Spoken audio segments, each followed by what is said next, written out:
Assalamualaikum warahmatullahi wabarakatuh. Selamat siang. Perkenalkan nama saya Oling Anugrah Fajar Pratama dengan NIM 2010817217008. Pada kesempatan kali ini akan membahas beberapa soal yang dikerjakan ketika UTS Pemrograman Web Universitas Lambung Mangkurat. Baik, di sini ada soal pertama. Buatlah kode program untuk menghasilkan output berikut. Nah, outputnya dapat dilihat seperti yang ada di layar.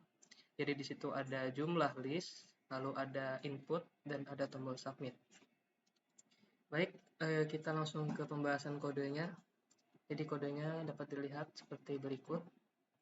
Untuk bagian pertama ini akan saya jelaskan di tengah-tengah karena akan sulit dipahami jika dijelaskan di awal.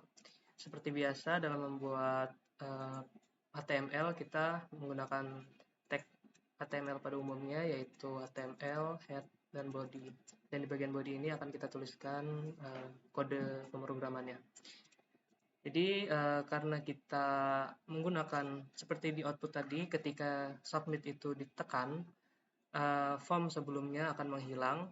Jadi kita menggunakan PHP, di mana di awal ini kita nyatakan variabel set dengan nilai 0. Dan ketika if submit itu ditekan, maka nilai set akan berubah sesuai dengan input yang dimasukkan. Ini berguna untuk menghilangkan form pertama atau input pertama dan menghasilkan hasil yang diinginkan. Baik, jadi pada selanjutnya kita membuat tampilan seperti biasa. Di sini ada jumlah list dan ada tag BR untuk membuat garis baru. Lalu kita menggunakan tag form dengan metode post, di mana di dalam form itu kita membuat input type berupa teks yang kita beri nama in. Lalu di bawahnya ada input juga berupa button dengan tipe submit dan namanya juga submit. Ini berguna untuk mensubmit form yang kita buat sebelumnya. Selanjutnya kita tutup dengan end if. Jadi ketika set ini masih 0 karena kita sudah mengatur setnya dari awal itu 0, dan ketika set itu masih 0, dia akan menampilkan form pertama ini. Dan ketika kita menekan submit, maka selanjutnya akan menampilkan yang di bawahnya.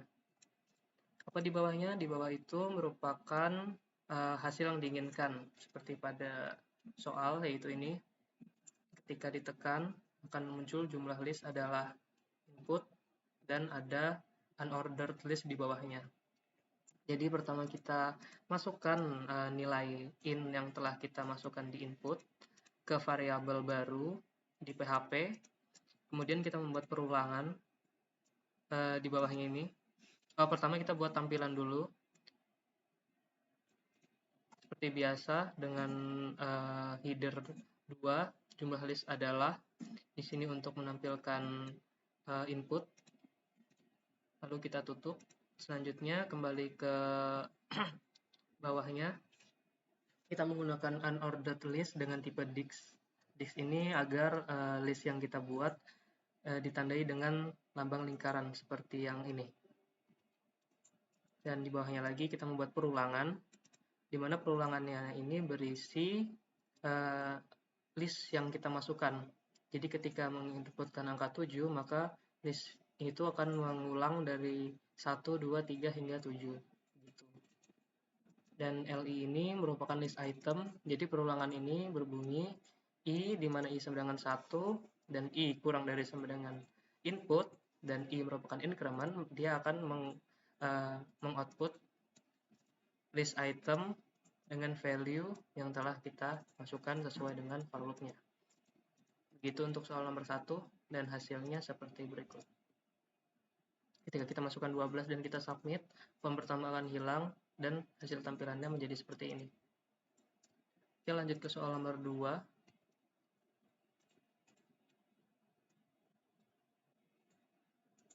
Buatlah kode program untuk menghasilkan output berikut. Jadi di sini pertama ada jumlah baris dan jumlah kolom yang ketika dimasukkan nilainya dan kita submit akan membuat tabel sebanyak jumlah inputan. Oke, jadi seperti biasa ini digunakan untuk mengubah formnya agar hilang yang ketika setelah submit. Lalu di bawahnya ada tag HTML seperti biasa, dan bagian body baru kita membuat tampilan. Di sini tampilannya kita sesuaikan dengan output yang diinginkan, yaitu jumlah baris, dan ada input berupa teks yang di sini saya beri nama baris. Selanjutnya ada jumlah kolom, sama juga seperti baris. Lalu di bawahnya ada tombol submit.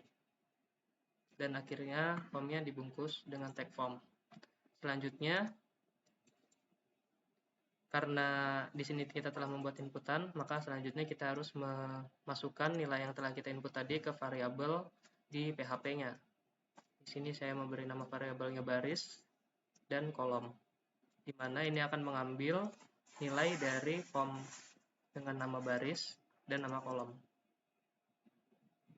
Di sini if set tidak sama dengan 0 agar ketika submit itu telah ditekan, maka form yang muncul adalah di bawah ini, dan yang di atas ini, tampilan di atas ini akan hilang. Oke, selanjutnya, karena ada beberapa tampilan yang diinginkan di sini, misalnya kita belum memasukkan baris, maka akan muncul jumlah baris belum dimasukkan, dan keduanya kosong akan memunculkan jumlah baris dan kolom belum dimasukkan. Maka di sini kita menggunakan kondisional, di mana kalau variabel kolom itu masih kosong, kita akan meng-print ini, akan menampilkan ini di layar. Begitu juga jika baris kosong, akan menampilkan Anda belum memasukkan jumlah baris di layar. Dan jika keduanya kosong, akan menampilkan Anda belum memasukkan jumlah baris dan kolom di layar.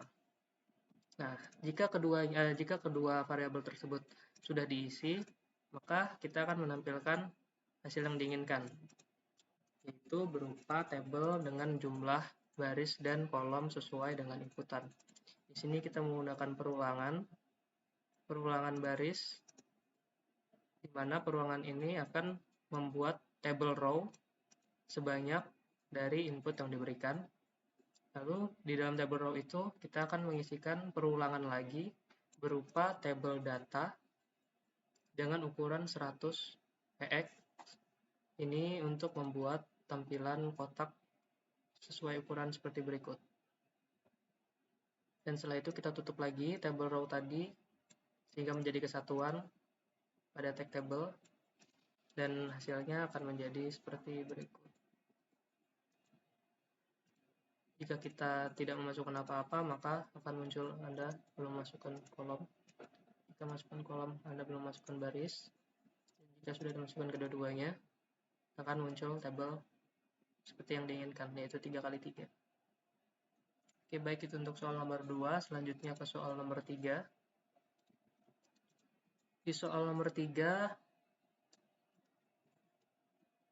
dapat dilihat seperti di layar. Buatlah kode program untuk menghasilkan output berikut. Di sini outputnya ada pilih ukuran dan ada select box, di mana isinya itu kecil, sedang, dan besar. Lalu ada tombol pilih. Dan setelah ditekan tombol pilih, akan mengeluarkan output berupa box dengan ukuran yang telah disesuaikan. Oke, langsung ke pembahasan kode. Pertama kita buat dulu di tag HTML, kita buat CSS. Kali ini saya menggunakan CSS inline biar lebih mempermudah karena tidak banyak CSS yang diperlukan. Di sini saya membuat text box small, di mana ini akan menampilkan kotak dengan ukuran kecil. Dapat dilihat di sini width-nya 100 pixel, height-nya 100 pixel, dan background color transparan, serta bordernya 1 pixel dan berwarna hitam. Begitu juga dengan box medium, hanya saja di sini saya memperbesar width dan height-nya. Begitu juga dengan tag besar. Oke, selanjutnya, setelah itu karena kita tidak perlu menghilangkan form yang di awal, jadi kita langsung saja, tidak usah pakai yang kondisional tadi, kita langsung membuat form di sini. Form ini berisi tampilan seperti yang diminta, yaitu di sini ada pilih ukuran, lalu di bawahnya ada input select. Di sini saya beri nama select juga.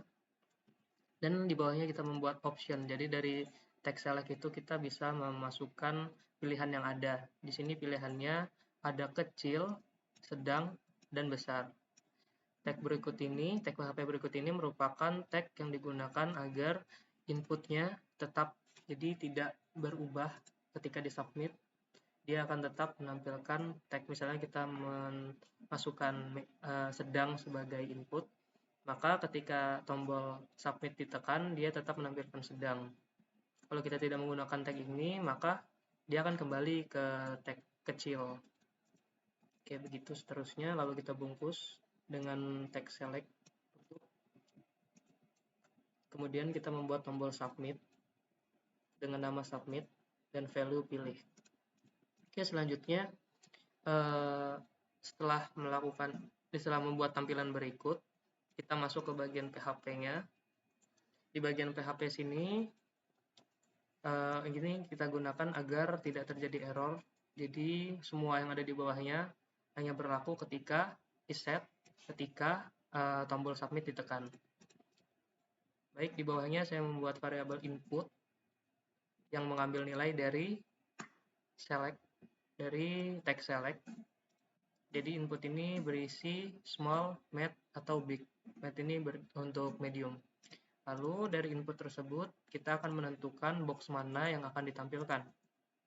Di sini saya menggunakan kondisional ketika tombol submit ditekan dan ketika input yang dimasukkan adalah kecil, maka akan menampilkan box kecil. Dan ketika yang dipilih itu adalah mid atau medium atau sedang, maka dia akan menampilkan box sedang.